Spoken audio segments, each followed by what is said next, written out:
Meron tayong balita tungkol sa 20 pesos na kilo ng bigas dahil yun yung gusto kong paksang simulan eh. Sige. Pero bago natin ito, basahin muna natin. Binatukos ng mga ordinaryong Pilipino ang pagsisimula ng bentahan ng 20 kada kilong bigas ng Department of Agriculture sa Cebu City. Pero paglilinaw nila, hindi ito dahil sa presyo, kundi dahil sa political umanong motibo sa likod nito. Galit ang marami matapos makita ang mukha ni Marcos Jr. sa packaging kahit pondo naman ng taong bayan ang ginamit para sa implementasyon ng naturang programa. Si Sheena Torno magbabalita.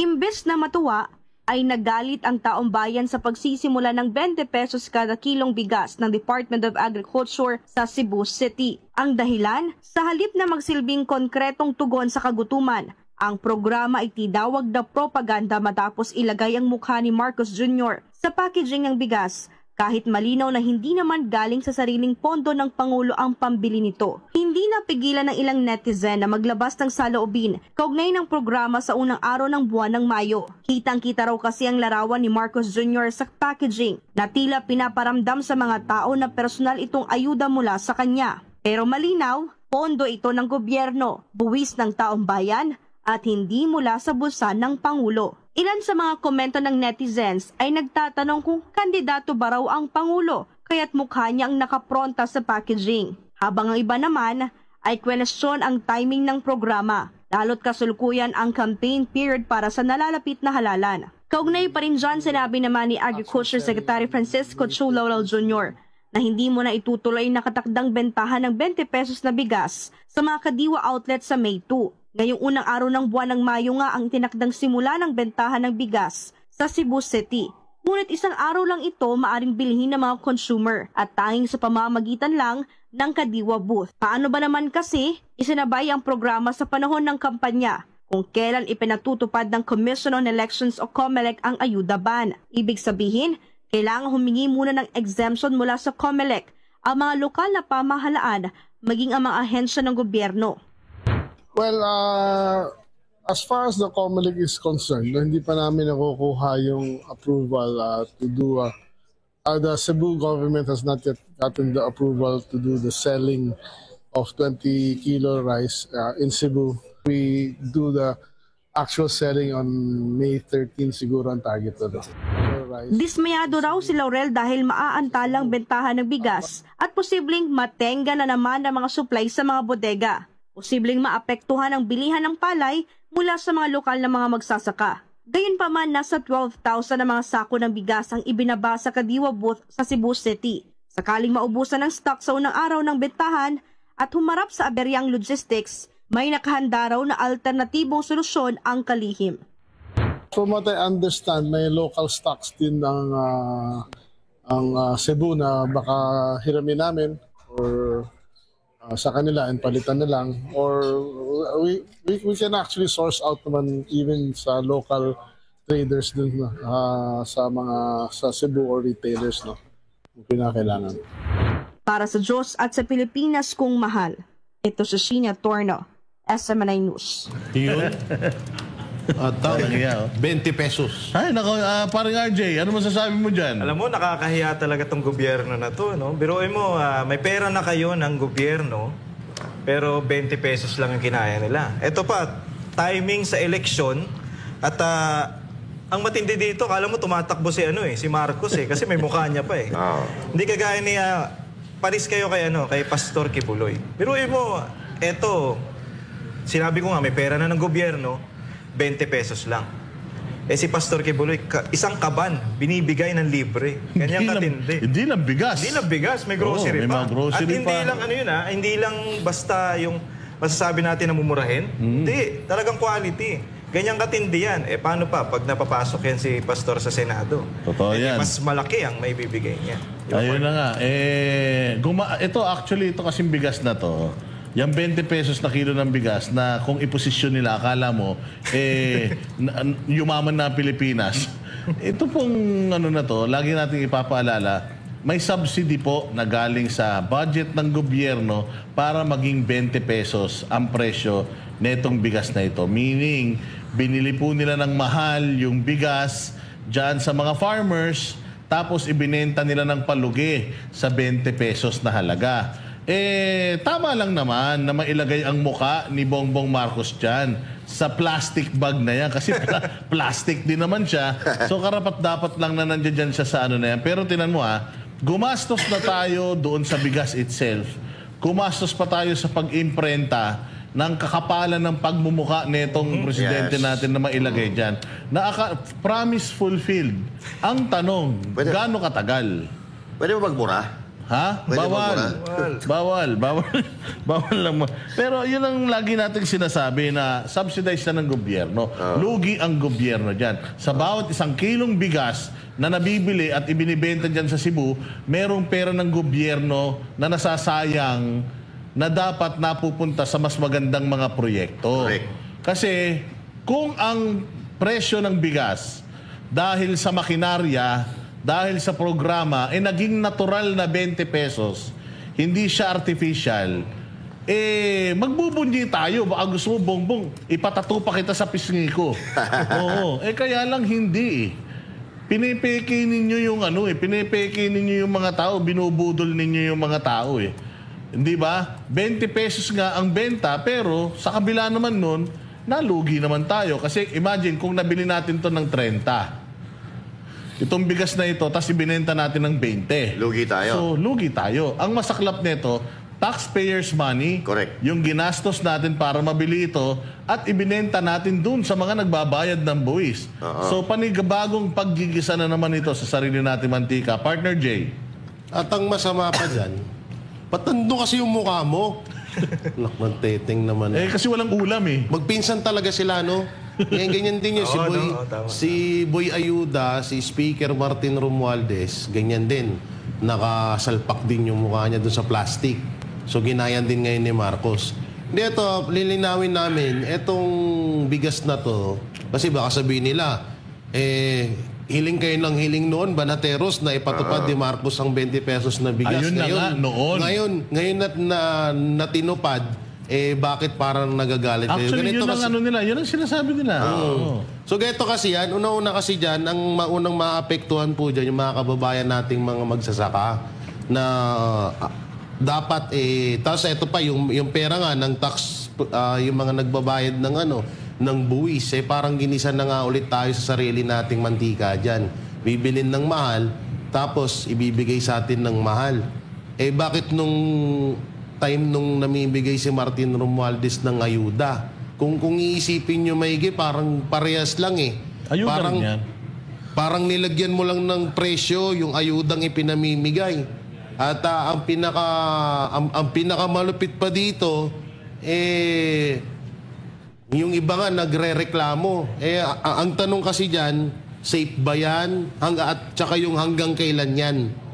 Hanggang kailan? Kasi ang kailangan ho natin, lifetime na mababang presyo. Lifetime, yun talaga. Lifetime. English yun Lifetime na mababang presyo ng bigas. Hindi yung pagtapos ng eleksyon, mawawala na. At yung safe, syempre. Hindi naman mga kahit nga matatanda, baka baka magka-impatyo kasi nga may mga nakikita akong mga video na may mga dilaw-dilaw, may mga itim-itim, may mga bukbok. So, paano naman yung mga kabataan na makakain yan? Ayun yung pinakatanungan yan, hanggang kailan at yung safe ba yung bigas na yan? Master? Ayun. Sinasabi nila, promise na fulfilled. Kung marami na natulungan na nagugutom na Pilipino at sinabi ng mga Pilipino na hindi na sila nagugutom dahil sa bigas na yan, a promise fulfilled yun. Pero sana, yung pina-imprenta nyo dyan sa plastic na yan, binili na lang nyo ng sardinas para at least nung kumakain nung sila Laurel, nung bigas, may ulam sila. Oo. Kasi mga kaplastikan talaga Ikaw, Pilipino ka, kakain ka ba ng bigas lang? Sabi lalagyan mo ng ulam. So gusto nila ipakita sa mga Pilipino na ito, ibebenta namin ng 20. Kinakain namin. Pero sana naman, para naging totoo, nilagyan na ng ulam. At saka ganito kasi mga partner, yung mga politiko na walang nagagawa sa gobyerno, excuse me, na kahit pa paano, kailangan maging relevant sila. Kasi wala sila nagagawa eh. Walang tumatatak sa isipan ng mga tao. So ang tatatak sa kanila, yung pangalan mo, a promise fulfilled, yung mukha mo doon sa plastic, noong bigas na sana binigay mo. Binenta mo pa rin naman yan ng 20 pesos eh. So ngayon, galawan ito ng mga week. Galawan ng mga week at galawan ito ng mga tao na hindi alam kung paano pamuluhan ng gobyerno. Yung magpapasikat sila sa pamamagitan ng paglalagay ng mukha nila sa mga plastic. Ang malupit pa dyan, mas mahal pa yung plastic kaysa sa bigas. Yun lang. Yung mga ganyan, magkano din yan eh. Yung may mga print na plastic. Mas mahal pa ata yung plastic. Magkano yung nilalaman niya na bigas? Sabihin na natin 1 kilo or 3, di 60 pesos. Magkano yung paprint ng plastic? Nasa 100. Ay nako, sumasakit ulo ko sa inyo. Pero ang ano ko dyan, sa palagay ko to, pag natalo ang alyansa, walang Tanggal agad, cancel agad. Hindi, pero may lumabas na balita kanina na parang i-defer nila. So, kung maiihinto ang pagbibenta ng 20 pesos na bigas, kasi unang-una, bawal pala to sa eleksyon gawin. Pero inano yan, in-approve ni Garcia. In-approve ni Garcia, binibigyan sila 10 days. Pero ang sabi ni Laurel kanina, base doon sa text message ni Hugh Laurel sa isang sa isang anchor natin, isang reporter, ititigil, ngayon lang daw ibibenta, pero bukas, hindi na, pagpapatuloy daw after na election. No. Style nyo bulok, talaga naman hindi nyo kaya i-sustain yan. Hindi talaga, malabo hindi yan. Sustainable. Kasi lugi ang gobyerno natin yan. Yes. Wala na nga tayong pera eh. Tapos gagasasin pa natin. Maganda yan. Napakaganda na maging ganyan ang presyo ng bigas. Pero mas maganda kung hindi yung parang band-aid solution lang. Yes. Maganda kung walang ginagastos ang gobyerno, natural na 20 pesos ang kilo ng bigas dyan. Now, may mga nagsasabi na itong banatero sa pakareklamador ninyo. Noon, gusto ninyo. Pero ngayon, may masasabi pa rin kayo. Kasi nga, hindi nga siya natural, artificial nga siya. Kaya nga ako galit na galit doon sa narinig kong statement. Ito statement to ng mga alyansa. Yung isang kandidato ng alyansa, ang sabi niya, better late than never. Uy. So parang sinasabi niya okay lang na na-late, basta na-deliver. Mali yun. Kasi bilang isang lingkod bayan, meron ka lang mandato. You are only there, hindi forever meron ka lang specific na oras na nandiyan ka. Yes. Kailangan unang-unang araw mo pa lang, pagtungtong mo sa serbisyo, nagseserbisyo ka na. Yes. Dapat yung ipinapangako mo, alam mo na kung paano mo i-deliver yun pag nanalo ka. Yes. Ang problema, kung ganito ang mindset ng alyansa na better late than never. So plano nilang pag-antayin yung mga Pilipino. Hindi dapat ganun. Kaya nga sabi ko, kaya nga tayo, binoto natin nung nakaraang eleksyon si Isko Moreno kasi bilis kilos eh. Kailangan kapag buhay ng tao ang nakataya, mabilis yung aksyon, mabilis yung serbisyo. Kasi hindi nyo naman ipinapangako yan eh. Kapag kayo nangangampanya na, pag ako nanalo, sisiguraduhin ko sa inyo na itong mga ipinangako ko, bago matapos ang termino ko, magagawa ko. Hindi naman ganun. Hindi ba? Ang ipinangangako nyo sa tao, napakagagaling ninyo. Ang ipinangangako ninyo, napakatatalino ninyo at alam ninyo solusyonan ng problema ng Pilipino. Matagal na natin problema ang pagkain. Yes. Tapos sasabihin ninyo, better late than never, na parang magpapasalamat pa kami na late. Imaginein mo, kaya nyo naman palang gawin ngayon. Bakit pa hindi nyo ginawa nung una? Ito naman pagsasubsidize, ito naman pag-aabono ng gobyerno para maging abot kaya ang isang serbisyo, noon pa naman natin ginagawa. Bakit ngayon lang kung kailan eleksyon? At saka bakit sa Visayas magsisimula? Hindi ba nagkansela kayo ng ng kampanya dyan?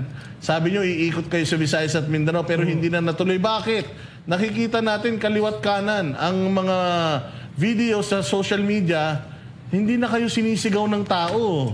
Hindi na nagre-react, nagre-respond ang tao sa inyo. Kaya ginagawa nyo siguro ito. Di ba, Jay? At bago nila muna ipatupad, may mga nawala muna. So ano yung mga nawala? Ito, PhilHealth, Pondo, Maharlika Funds, GSIS, SSS, Land Bank, PDIC, Marcos Confidential, Flood Control, ano pa, ito yung BICAM report na may pondo na 6 trillion, na may 241 billion na So bago muna na ipatupad yung pangakong 20 pesos, sandamakmak na muna yung nakuha. Oo, kasi... Kaya kami, na mga banateros, hindi nyo kami masisisi na bakit kami nagre-reklamo. Dun sa unang panahon, nung sa unang pag-upo pa lang dapat ni Marcos, ginawa niya na yan. Kung kailan nakapagnakaw ka na, kung kailan nakapagnakaw ka na, tsaka mo gagawin. Hindi, wala din.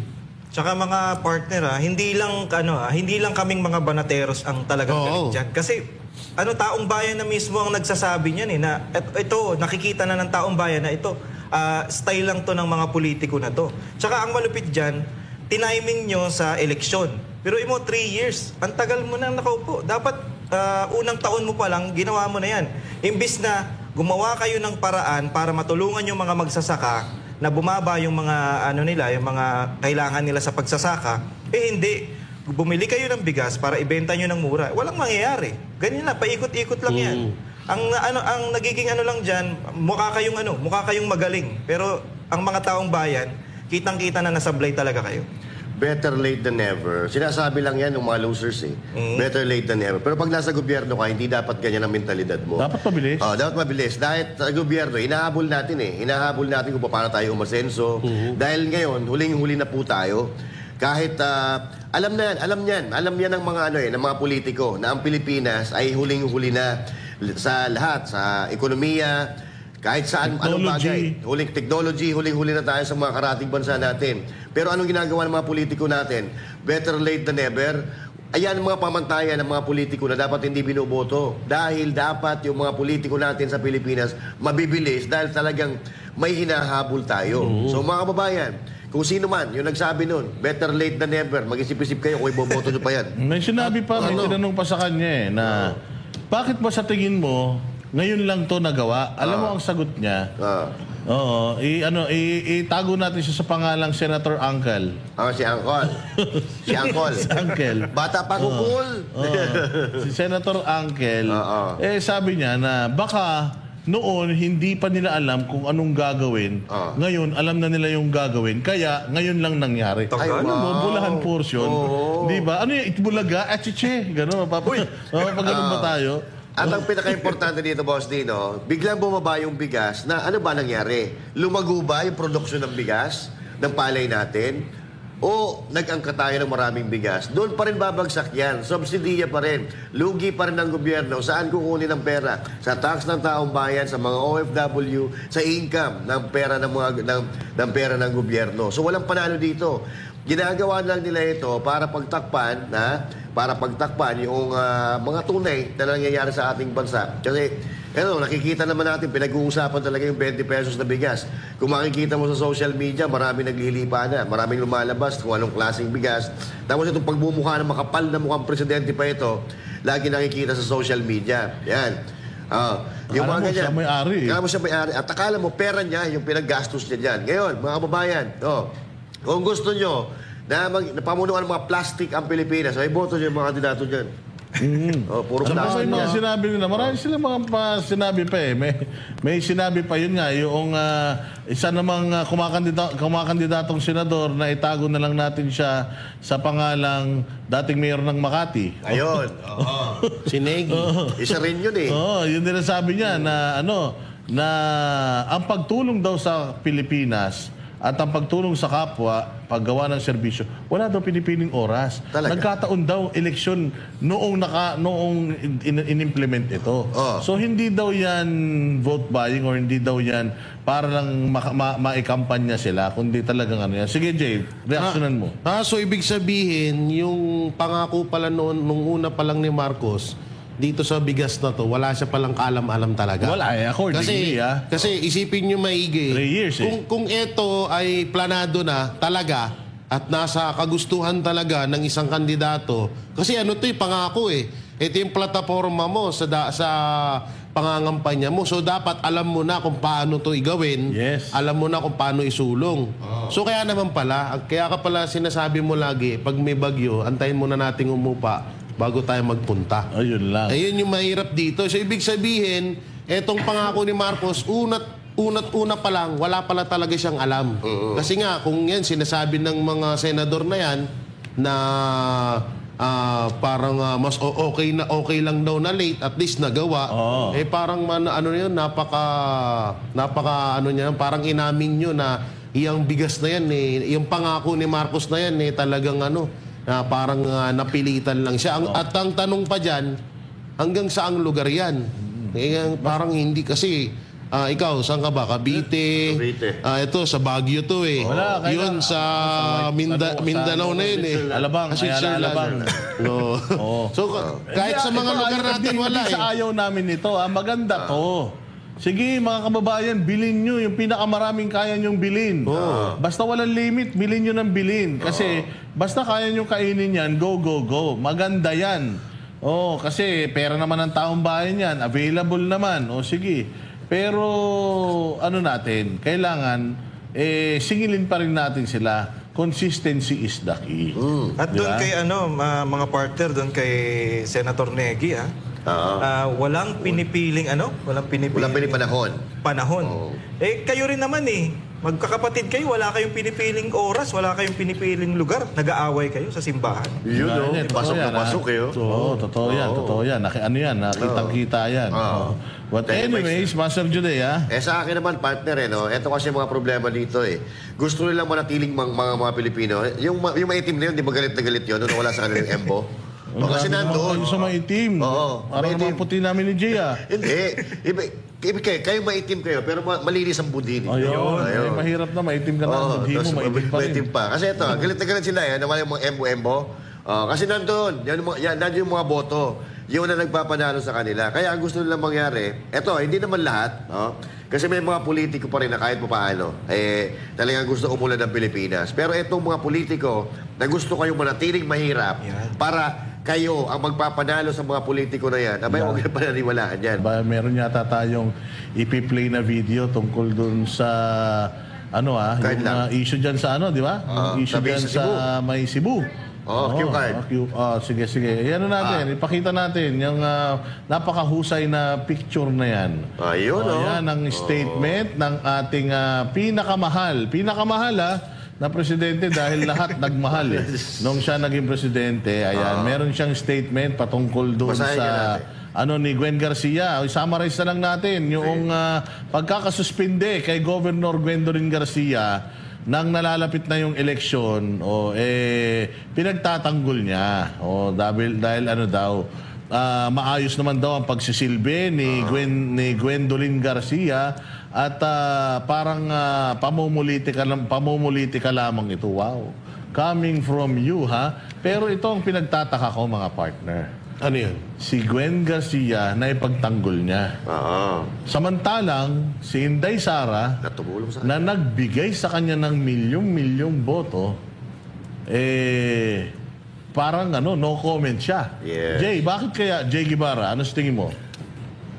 Bakit kaya? Dahil siya mismo ang nag-uutos din. Siya rin ang may kagustuhan sa lahat ng nangyayari kay Vice President Sara Duterte. Hindi, real talk na tayo. Yun naman talaga na yun Lahat ng ginagawang panggigipit sa mga Duterte, kay PRRD, kay Vice President Sara Duterte, ay utos yan ng presidente. Wala nang iba. Ay alangan naman na isang congressman ng mag-leader. Alangan mo utos ng kapitan sa inyo. Alangan mo utos doon ng kagawad sa amin. Siyempre, yung presidente ang mag-uutos niyan. Lahat yung kagustuhan ng presidente. Hindi pwedeng lumakad ang nasa ilalim ng mga presidente, ng presidente kung hindi kautusan ng presidente yan. So lahat yan, kautusan ho yan ni Marcos Jr. Kaya nga ito, yung bakit hindi na ipagtanggol ni Marcos Jr. sa lahat ng ginagawa kay Vice President Sara Duterte, ito po yung magpapatotoo na kaya ganon, kasi nga kautusan din ito talaga or kagustuhan din ni Marcos lahat ng nangyayari sa mga Duterte. Ayun, sa akin naman dito sa lupa, ang alam ko dito na ang kaharian ay yung Kingdom Nation, bansang kaharian lang. Ito kasi mga politiko na to, ginagawa nila kaharian yung mga syudad nila yung mga probinsya nila. Na para magang sila na yung may-ari. At kahit, ito nga, ombudsman na ang nag-uutos na suspindihin. Pero ano sabi ni Gwen Garcia, hindi raw siya bababa sa kanyang pwesto. Yun naman pala. Kaya hindi bababa sa pwesto dahil suportado nitong magaling nating presidente ng Pilipinas na halos lahat ata ng paglabag sa batas ginagawa na ngayon dito sa Pilipinas. So, wala na pong bago dito, no? Kasi ang lagi nangyayari kapag ikaw ay kritiko or kalaban ka nila, talagang pahihirapan ka.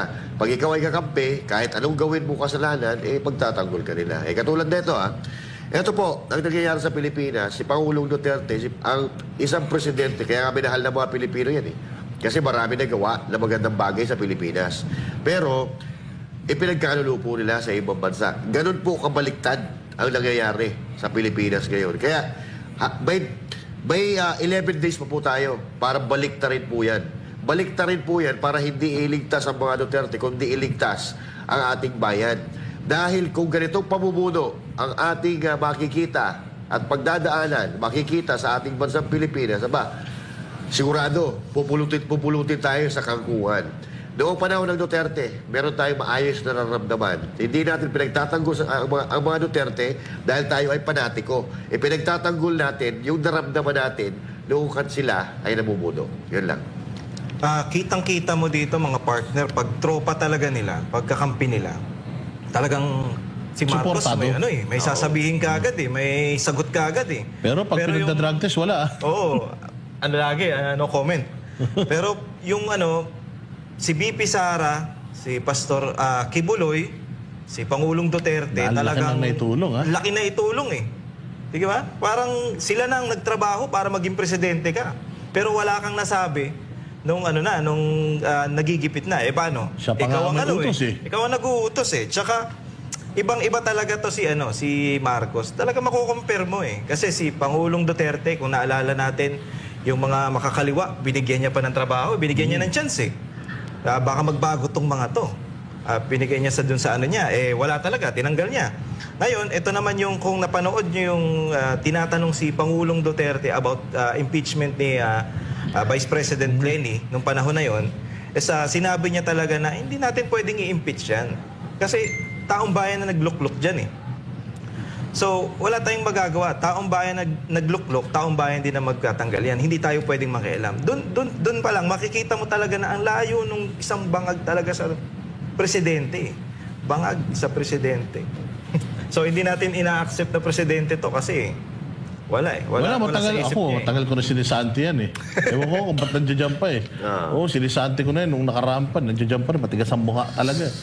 Pero yun nga, katulad ng lagi natin sinasabi, dito makikita kung gaano ka-itim talaga ang budhi na itong tokmol na ito. Na itong si Gwen Garcia, naitulong lang yata nito sa kanya. Yung 20 pesos na kilo ng bigas lang na ibinibenta sa Cebu.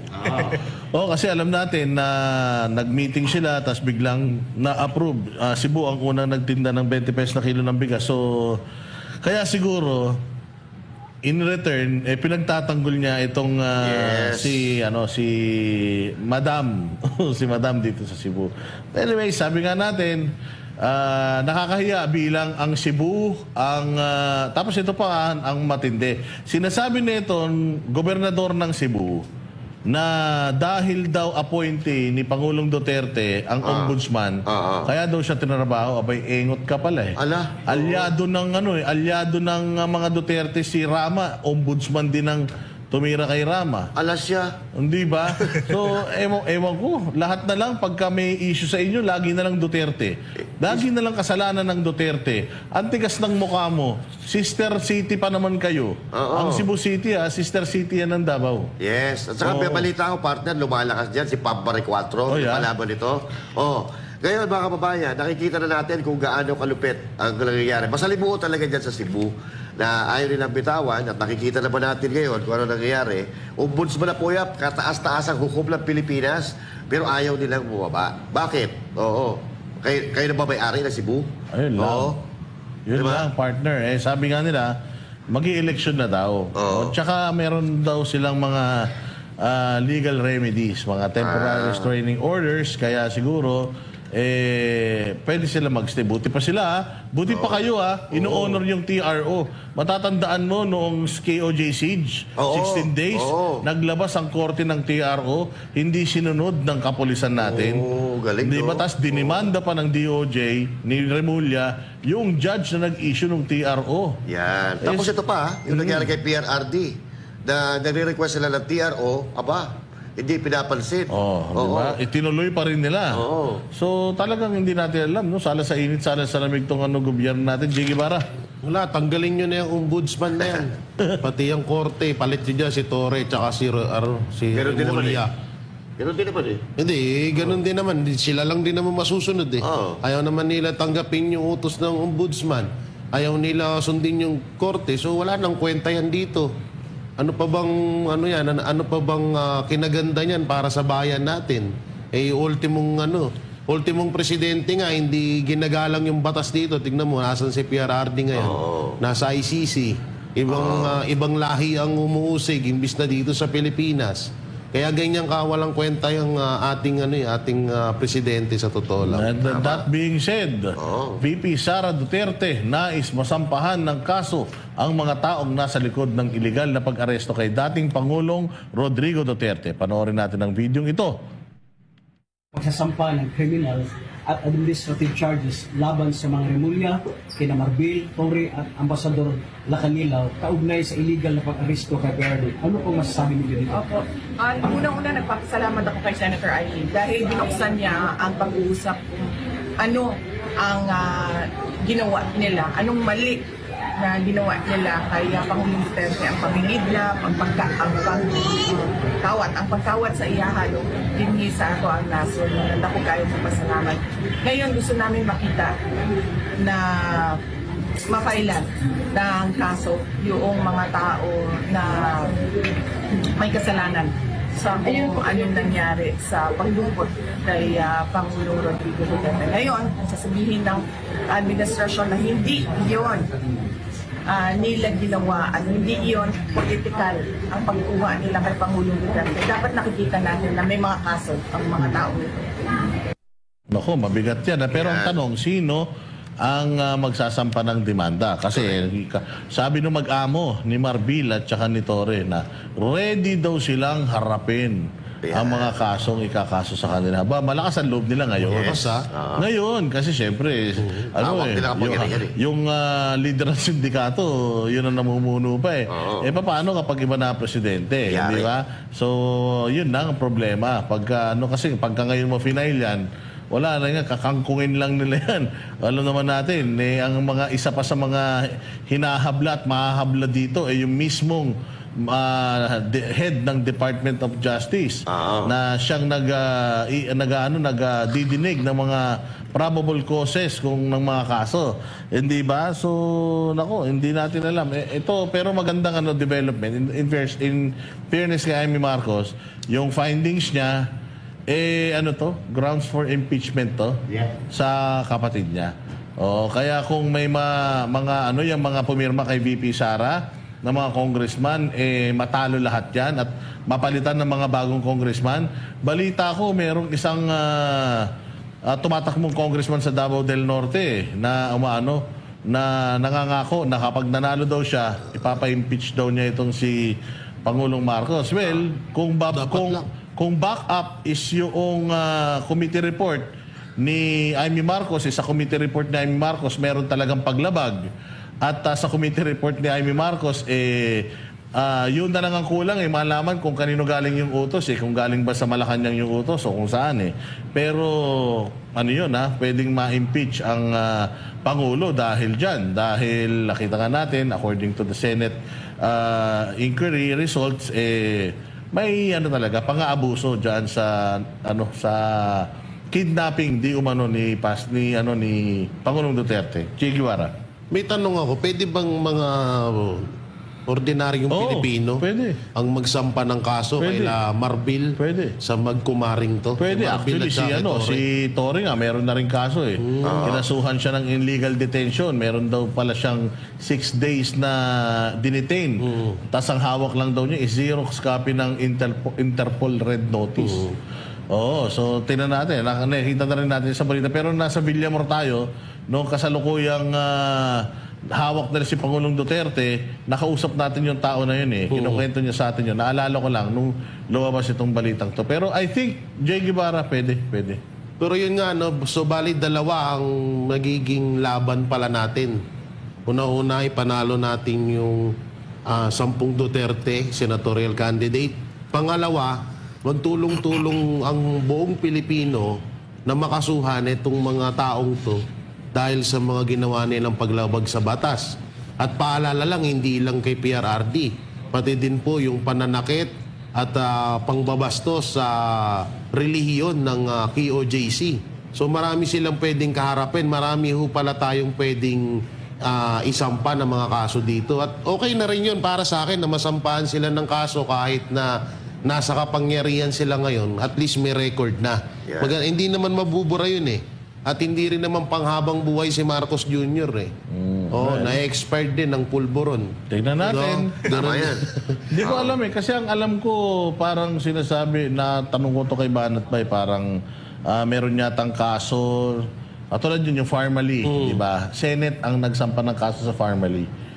So, hindi natin alam kung ang Senate may capability na magsampa ng kaso dito sa mga personalities na ito. Yun. Pero klaro, according to the Senate, na si Torre, si Marbil, si Remulla na magkapatid, at saka itong Malacanang lumabag sa batas at karapatang pantao o karapatan ni Pangulong Duterte na sa due process. Kung sakali man na may karapatan or may lakas ng Senate, ayun nga, kaya talagang kailangan natin may push ang 10 Duterte senatorial candidate para sila na mismo yung maging daan na makapagsampa ng kaso dito kay Marbil at kay Torre. Hindi lang kay Marbil, so kailangan lahat. Pati yung ambassador na nandiyan dyan, yung kinontempt na hindi na kulong. Kasama yun, Lakanilaw. Kasama yun. Nakanilaw na inarbor ni Cheese Di Umano. Master Judea. Sa akin naman, naalala ko, nakita-kita tayo nila, Mayor Baste, no? Hayaan lang natin daw sila na magkagawa ng pagkakamali. Yes. At lahat naman yan recorded eh. Yung pagtanong nga ni Mayor Baste, ikaw ba? General Torre, pumasok ba kayo sa KOJC? Unarmed or armed? Sinagot naman yun. Kumbaga, yun ang mga magpapatunay ng kasalanan nila sa mga darating na panahon. Hindi man ngayon, darating ang panahon. Pero, baka ano ba ito yung panahon, sasabihin, mapaghiganti na naman ang mga Duterte, no? Well, okay, hindi. Dapat naman talaga. Ako ayaw ko dun sa Ako ayaw ko sa administrasyon na uubusin mo yung panahon sa paghihiganti. Pero kung may reason naman, kung bakit ka maghihigante, meron kasi mo, no? sa totoo lang, dapat hindi pa marisan to. Yes. Hindi paghihiganti to, partner. Pag-usig ito doon sa mga lumabag sa batas. Tsaka ito yung pagtatama ng mali, partner. Yes, trabaho pagtatama naman ng mali. Kasi yung Diyos nga, yung gumaganti. Di ba? Kapag sinasabi natin na inaabuso natin ng kalikasan, Diyos ang gumaganti dyan. Dahil inabuso natin, lahat ng pag-aabuso dapat ginagantihan at itinutuwid. Ganun lang ito eh. Ganun lang ang nangyayari dito sa mga Duterte. Ako nakikita ko yung pag-asa kay BP Sara Duterte kasi alam kong mayroon silang gagawin. Mayroon siyang mga hawak. Siguro may alas na hawak si BP Sara Duterte or anything like that. Kasi hindi mo makikitaan sa kanya sarili yung panghihina. So ako, inaasahan natin yun. Hindi man ngayon kasi sila may hawak ng kapangyarihan. Pero darating ang panahon dahil kahit na tayo mga ordinaryong Pilipino alam natin yung pagkakamali, no? Pagkakamali na ginawa nila. Malas lang nila, yung mga Duterte hindi talaga umaatras sa laban yan. So again, kung dumating yung panahon na gumalaw ang mga Duterte, hindi po yung paghihiganti. Pagtatabayan sa mali na pinag-aagawa nito mga nabuhulat mga lapugulat yun. Attorney RJ? Uy! Hindi, ikaw sana tatanungin ko kung pwedeng magkaso ang ordinaryong Pilipino sa mga ito. Siguro. Attorney natin din yung Atayro. Pwede, lahat naman pwede. Hindi, maganda tong ginagawa ni actually maganda naman talaga yung ginagawa ni Senator Amy. Ang problema lang dito, madalas ang puro salita. So, ang sabi nga ni VP Sara doon, gusto namin makita. So, yung part na yun. Gusto namin makita na may magkaso dyan. Ewan ko, hindi ko alam kung si Senator Amy hindi yata pwede, no? Hindi ako yata sure. siya pwedeng magkaso. Hindi ako sure. Pero kung sino man ang pwede sa kampo ni Senator Amy na magkaso dyan, simulan nyo na. Huwag nyo nang hintayin na anong hinihintay natin, eleksyon. Kung mayroon ka mga statement na ganyan, dapat ibigay mo na kagad. Yung sa di ba? Kung naalala nyo, ito nga sa hearing nga parang baliwala lang siya dun Kasi kinontempt nila. Harap-harapan. Kinontempt nila tapos pinakawalan. Parang wala lang siya dun. Tapos, ayun nga, kung salita ka ng salita lang, wala ka naman sa gawa, walang mangyayari dito sa mga pinagsasabi mo. Tama. Walang kwenta yan. Hindi yan makabuluhan. Masasabi natin. Ano sabi ni Bongo? Lahat ng ito ay walang kwenta hanggat hindi napapauwi si Pangulong Duterte. Pero pag-usapan natin yan sa ibang araw. Meron pa tayong isang balita bago siguro tayo magtapos. Kasabay ng paggunita sa Labor Day, hindi rin nagpahuli ang Pastor Apollo Kibuloy for Senator Movement sa Isabela Chapter sa isinagawang motorcade sa iba't ibang bahagi ng probinsya ngayong Huwebes. Samantala, sigaw naman ng mga taga-suporta ng PDP laban ayusin ang sektor ng agrikultura sa Isabela kapag mahalal sa Senado ang kanilang mga kandidato. Si Cherry Light, magpabalita.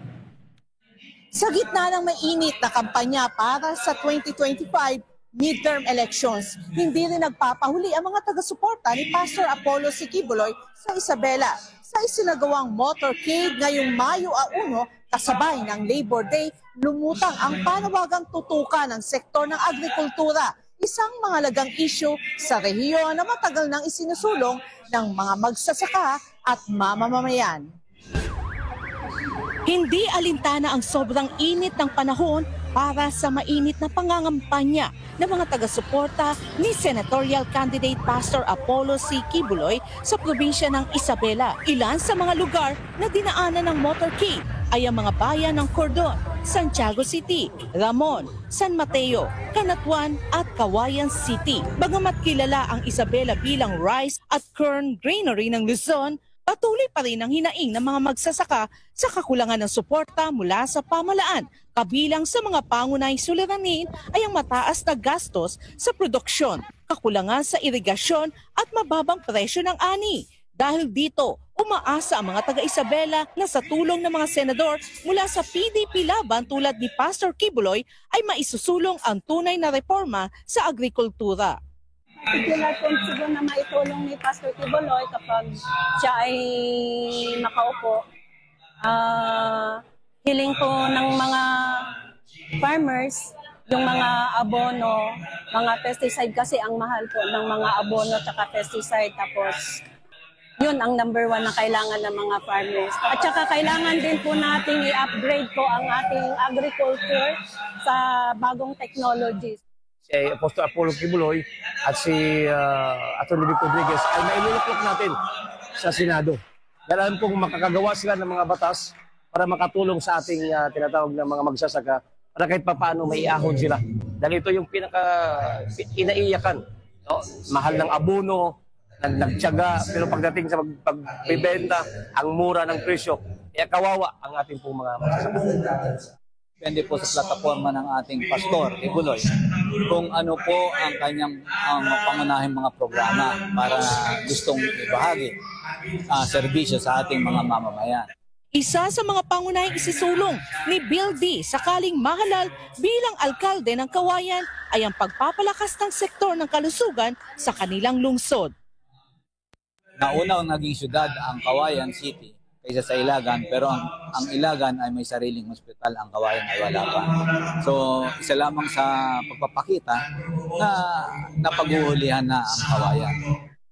Para sa Diyos at sa Pilipinas kung mahal, Cherry Light, SMNA News. Napakaganda nitong balitang ito. Well, agrikultura, dyan tayo magfo-focus. Yes.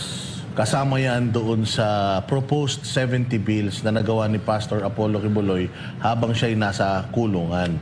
Alam po ba ninyo na pinoproblema pa yan ng Pilipinas, nasolusyonan na po yan ng Kingdom of Jesus Christ. Ang food security po sa Kingdom of Jesus Christ, kung hindi po sila magtatrabaho ng 3 taon, kakain pa rin sila. Ganun po kagrabe ang planning ni Pastor Apollo Quiboloy in terms of food security. Ganun din po sila ka-food sufficient. Kasi po, ang Kingdom of Jesus Christ ay meron nga po silang mga mayayamang lupain kung saan itinatanim nila doon yung mga kinakain din nila. Sa, sa KOJC compound alone, 45 na kaban na bigas araw-araw ang isinasaing ng mga yan. So imagine, sinong nakikinabang doon? Mga magsasaka. Mantakin mo, 45 kaban per day ang sinasaing nila. Ilang taon na ang Kingdom of Jesus Christ?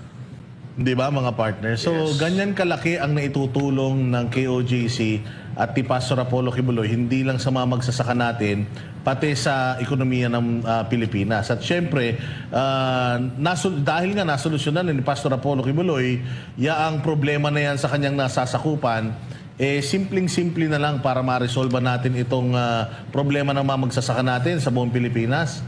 Sa May 12, number 53 sa Balota, unang tatantusan niyan. Sigurado ako na kahit na papaano, makakatulong at maiibsan natin itong suliranin ng mga kapwa natin magsasaka. Jay Guevara. Yun nga, kagaya nung sinabi ni Tita Nene na si Pastor ay ipinahiram lang sa atin. So, totoo po yun. Na talagang ipinahiram sa atin or ipapahiram sa atin si Pastor para gawin ni Pastor yung nagawa niya at nagagawa niya sa KOJC na talagang maituturing nating yun ang kauna-unahang hinahanap at kagustuhan ng bawat Pilipino. No? Kaya nga, yung sinasabing hiniram or ipinahiram namin si Pastor sa buong Pilipinas, ay yun po yung yun po yung tinatawag na baguhin natin ang Pilipinas at yun po yun ang kagustuhan ni Pastor Apollo C. Quiboloy na dapat hindi na ho natin palagpasin dahil ito nga ay na lang po ito. Talagang sobrang bibihirang pagkakataon ho ito. Kaya sana ay talagang i-grab na ho natin to at wag na tayo magdalawang isip. No? Straight lang tayo sa Duterte senatorial candidate at siyempre kay Pastor Apollo C. Quiboloy. Ayun, no? Master. Okay, so sa akin naman, yung mga nagdududa pa doon sa mga nagawa ni Pastor Apollo C. Quiboloy, dito makikita niyo po yan dyan sa screen. www.apolloquiboloynationbuilder.com. Okay? Ayan, meron din facebook.com, The Nation Builder of the Philippines. So, yan po makikita niyo po dyan lahat ng mga ginawa ni Pastor Apollo C. Quiboloy at lahat po ng ginawa na yan. Wala pong pera na nanggagaling sa gobyerno. At ito mga partner, 17, yung nagawa panukalang batas ni Pastor Apollo C. Quiboloy. And counting. And counting. Wala pa siya sa Senado dyan. Pero alam niyo doon pa lang sa plataforma ni Pastor na isa, yung zero corruption, panalo na tayo doon. Mga anak yun Oo. Kasi ito lang sa akin kapag walang korupsyon, walang magugutom. Kapag walang nagugutom, walang magtitinda ng droga. Kapag walang nagtitinda ng droga, walang krimen. Kapag walang krimen, tahimik ang bansa. Kapag tahimik ang bansa, pupuntahan tayo ng mga turista. Kapag marami ang turista na pumapasok sa ating bansa, indikasyon yan na gumaganda ang ekonomiya. Pag maganda ang ekonomiya, ibig sabihin, maraming trabaho na nalilika.